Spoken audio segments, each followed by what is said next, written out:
Crónicas de espanto. Tenemos un año de pandemia, pero el terror no cesa. Nos acosa en el presente y nos acosa en el pasado. Bienvenidos a este su espacio con las mejores historias y leyendas de terror del México tradicional. Destápense los oídos, sujétense de sus asientos. Comenzamos.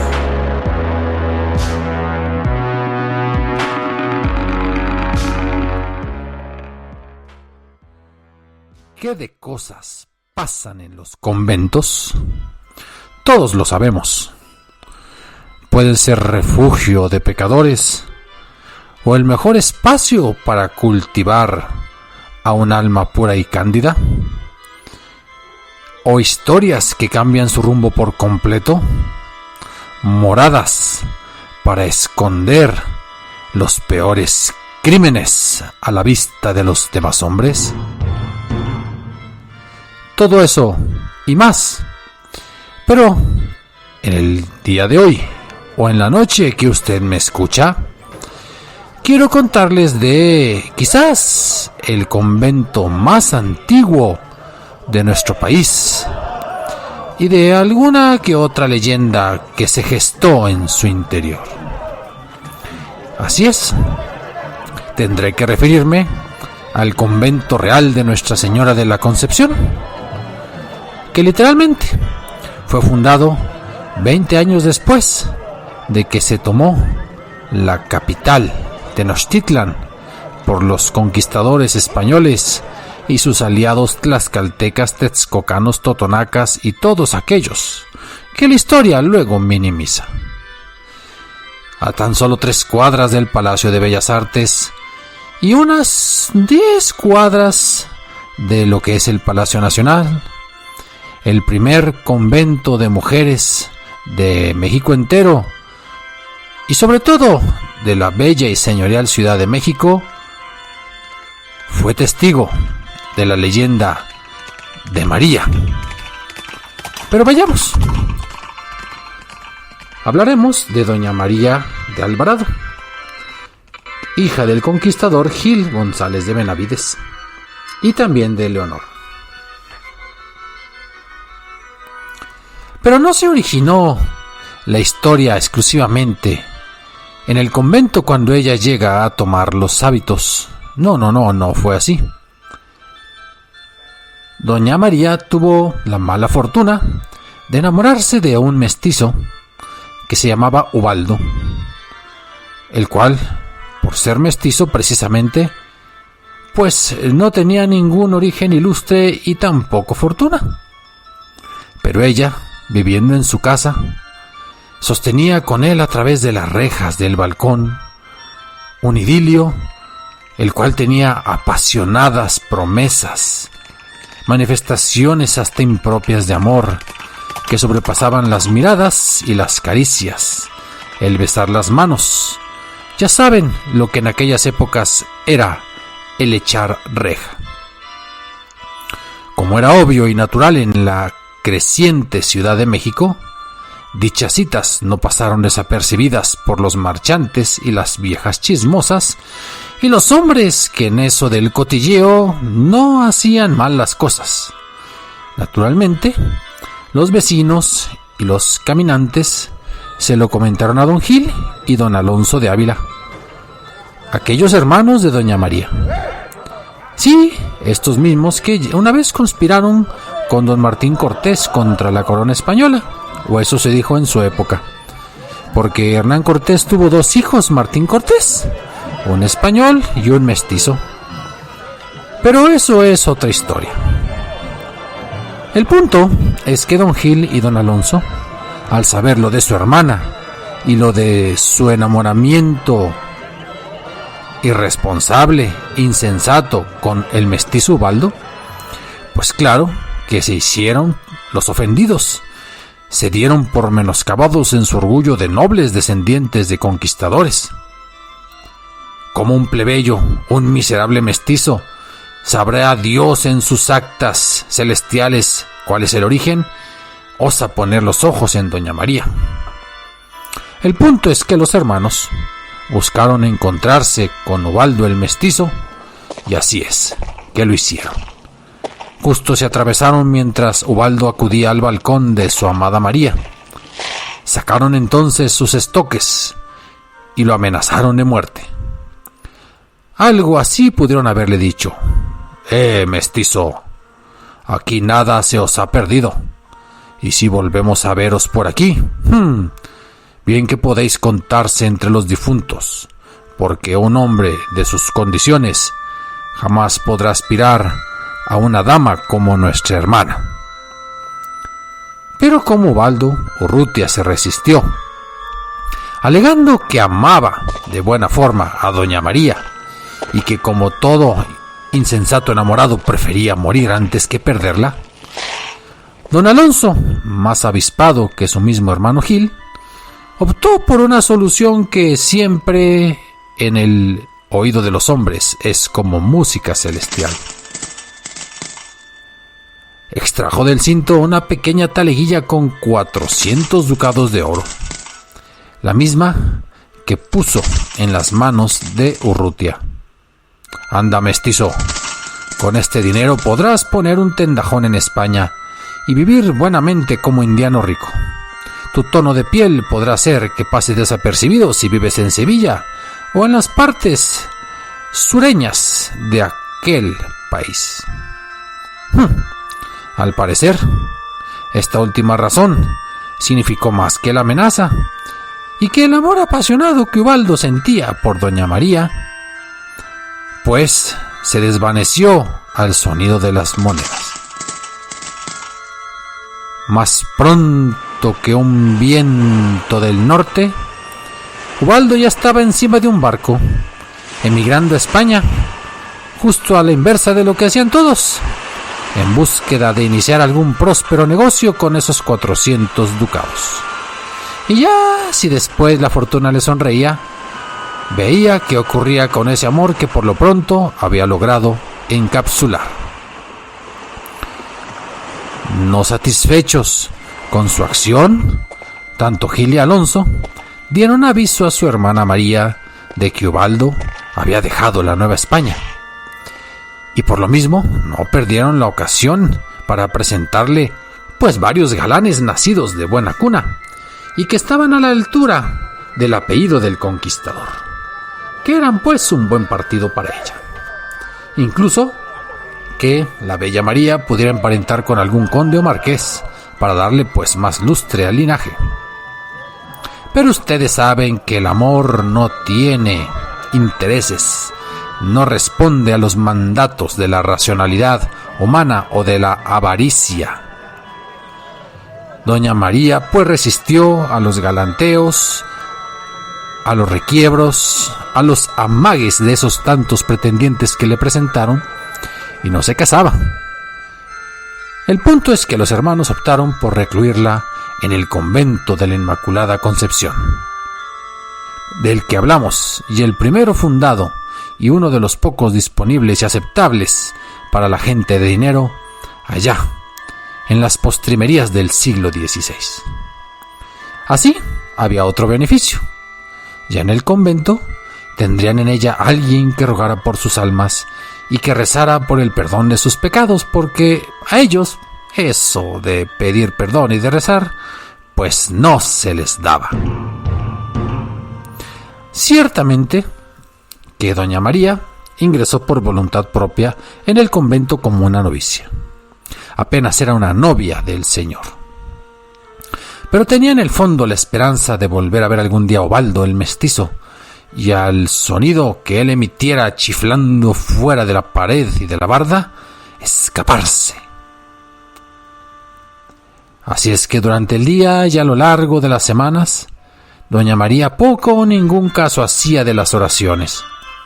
Tampoco se le veía interés en los menesteres propios de la vida del convento. ¿Qué le importaba a ella la teología, los tratados religiosos de San Agustín o de Santo Tomás de Aquino o de San Panfleto, de San Pancracio, de Chana o de Juana o de Santa Tecla y los demás mártires que escondían a los gorriones para que no impidieran sus oraciones? María se distraía a las primeras de vuelo. No se le daba eso de adiestrarse tampoco en la poesía, de practicar la penitencia, de lastimarse las carnes con algunos verduguillos o algunos azotes, nada de andarse metiendo piedras en los zapatos. Total, que las hermanas veían que la novicia no tenía ningún porte ni intención de ser una persona en camino a la santidad. Esta actitud tan poco espiritual pronto fue del conocimiento de los hermanos. Entonces, elaboraron una carta, toda mal escrita, que aparentase ser de puño y letra del mestizo Ubaldo. Dicha carta le hicieron llegar, por medios planeados y artificiales, a las manos de su hermana María, en la cual, pues él renunciaba a su amor y le decía que estaba muy feliz en otra parte del planeta. Hecha la carta, leído su contenido, ahora sí, el corazón de María quedó por completo deshecho, porque ella leía literalmente en esa carta, o podríamos inferir a raíz de lo que ocurrió, que algo así le escribió Ubaldo, pero no era Ubaldo, eran los hermanos. Que mi amor hacia vos es tanto, pero tan pobre soy, que me voy a casar con una mujer de mi condición, aunque sea sin amor, solo por tradición. Amada María, olvídate de mi persona, aunque yo no me olvidaré tan rápido de vos. El punto es que después de la desilusión y el trago amargo, María toma los hábitos blanco y azul, blanco por ser inmaculado y azul por el manto de la Virgen Reina, y se convierte hecha y derecha en una monja concepcionista. Pero lo que no saben es que tanto Luis, al que no hemos presentado, y otras personas que conspiraron para que estuviera ahí, como los dos hermanos, pues no controlaban lo que ocurría al otro lado del mar. ¿Y qué ocurría allá en la madre patria? Pues nada y todo. Que Ubaldo hizo lo que les pidieron, puso un tendajón, conocía a personas de aquí y de allá, empezó a comerciar mercaderías de España a México y hizo fortuna en España como un comerciante de especias y de productos de las tierras americanas, e incluso un intermediario con lo que venía de Filipinas.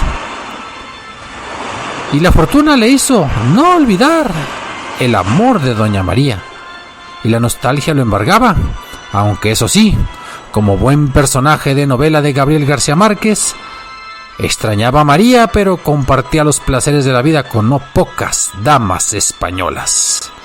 No se privaba de fiestas, no se privaba de negocios. El punto es que decidió regresar a las tierras donde nació. Mestizo era, y se fue a la Nueva España. Y lo hizo. Juntó el suficiente capital en plata para pagarles a sus cuñados Gil y Alfonso con creces lo que le habían dado para que huyera. Él pensaba que olvidarían su origen pobre con esa buena cantidad de dinero. Y esos eran los planes en los cuales él, como próspero comerciante, volvió a tomar un barco que lo llevara de Sevilla a Cádiz y otro que lo llevara de Cádiz a Veracruz.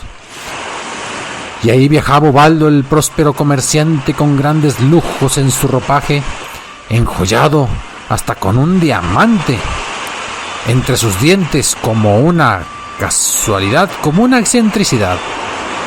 Desembarcó en la misma Villa Rica de la Veracruz. Pero cuál no fue su sorpresa, que ahí mismo, mientras bebía en la taberna un buen vino con las mejores viandas, se enteró, por carta de un amigo al que utilizó como consultor para que investigara la situación de la familia de Alvarado, que averiguara los pormenores de su futura familia, y enterándose que su amada María había profesado como monja, que ya no se casaría con Ubaldo porque se había casado con Cristo mismo.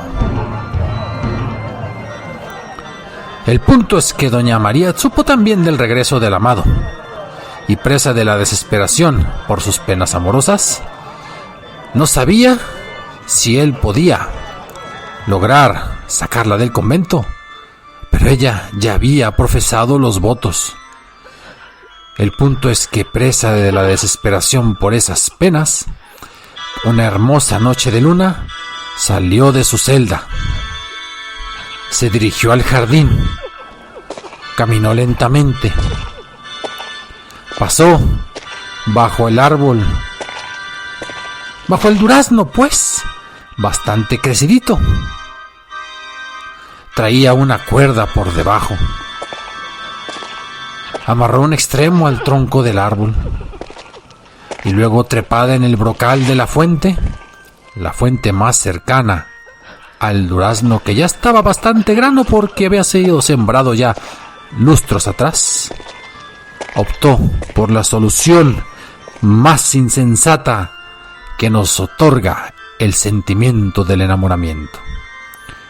Se arrojó para suicidarse.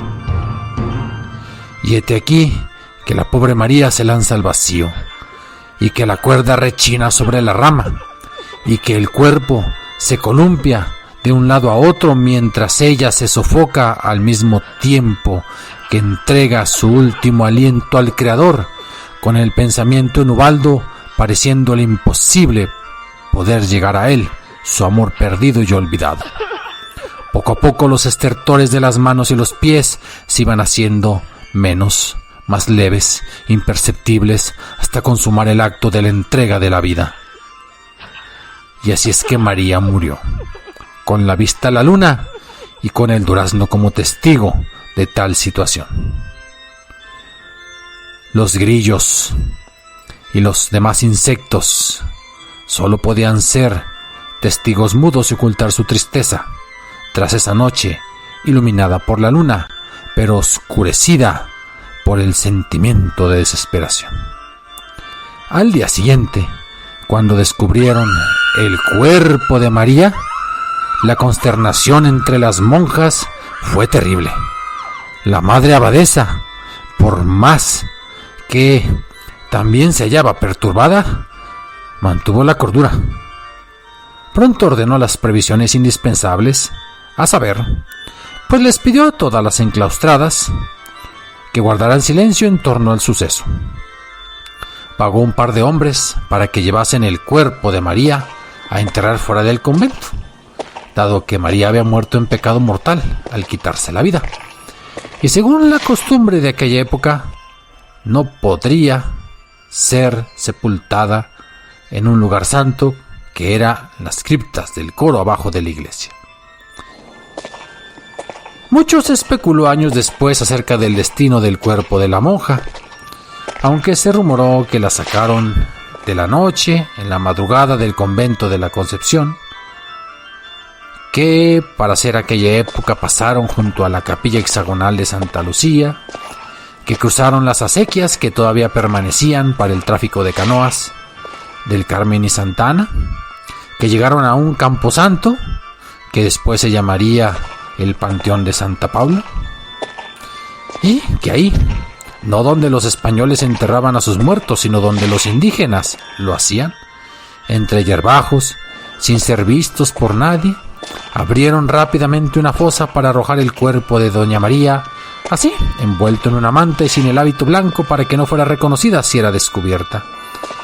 Cubrieron de inmediato el cuerpo con tierra, y sin dejar señal alguna de que ahí estaba una cristiana que fue de alto linaje y de alcurnia, pues no hubo señales sobre la tierra para el cuerpo de la pobre María. Y seguramente estos tipos fueron a echarse su jarra de pulque, como se acostumbraba en la época, pues en algunas de las pulquerías que ya existían.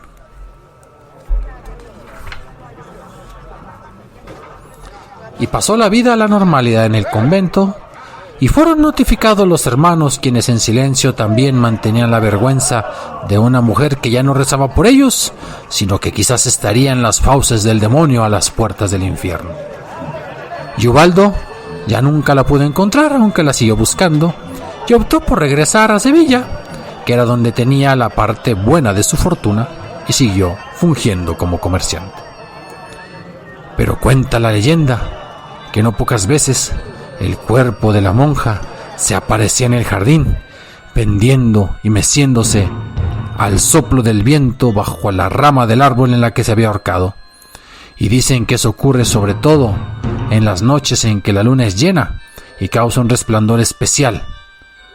Pero también otras cosas se dicen después, que Dios no consintió que hubieran guardado silencio en ese convento y que fue maldiciendo poco a poco esa extensión de terreno. Por poner ciertos ejemplos, allá por el año de 1629, cuando hubo una inundación, el convento llevó la parte más fea. Se arruinó el edificio y tuvo que ser reconstruido en su totalidad. Y claro, el convento invadió otros lugares y fue convirtiéndose en muchos conventos que tenía pues laberintos, casas, salas por demás lugares, hasta que al final se dice